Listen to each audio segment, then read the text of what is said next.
And so I began by asking this great board the question, what do you want to leave as your legacy?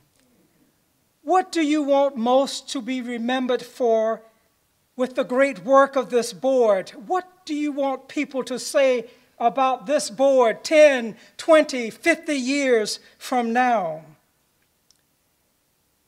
It is said that the most important thing about an individual is not the date of their birth or the date of their death, but rather what we do with the time that we have in between.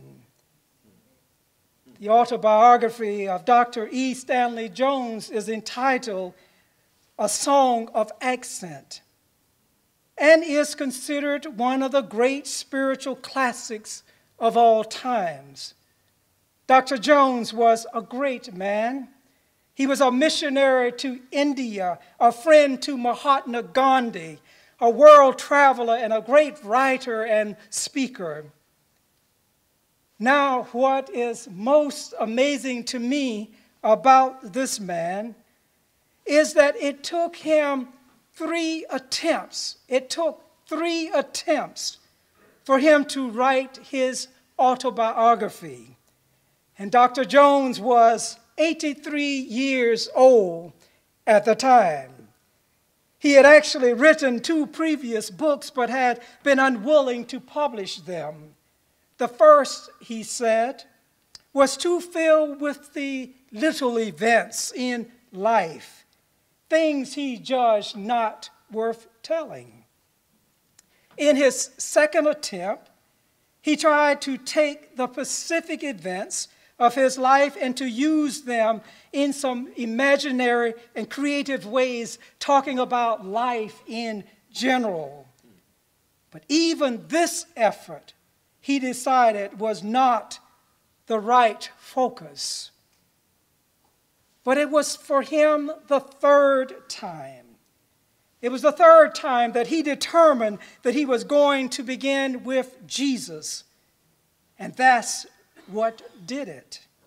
You see, what he discovered after 2 bad attempts was that he had been working backwards. He had been working from events to the Christ event, when in all actuality it was only after he met Christ that anything made sense in his life.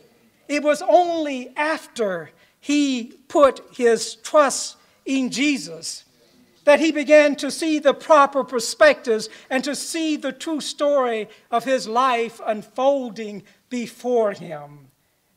And so now, in his 3rd attempt, he found that he had it all backwards before.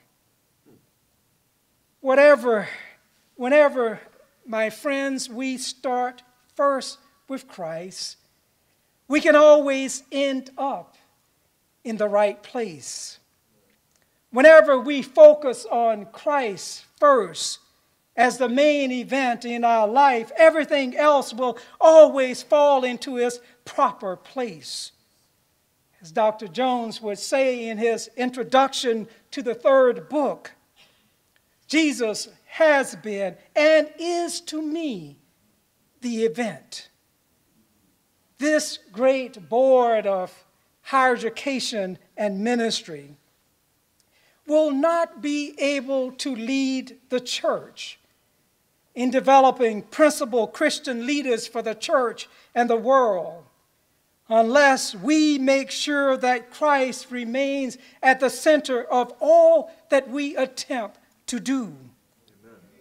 Early Methodists had a vision establishing learning institutions around the world.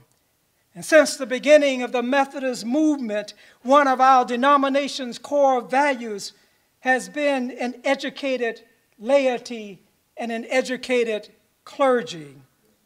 This is evidence in our denomination's establishment and support of more than 1,200 schools, colleges, and universities. of which 122 this day still have a relationship with the church. We also, my friends, celebrate the establishment of Africa University, which opened 17 years ago and has graduated over 2,700 young people on the continent of Africa, making a difference in so many lives.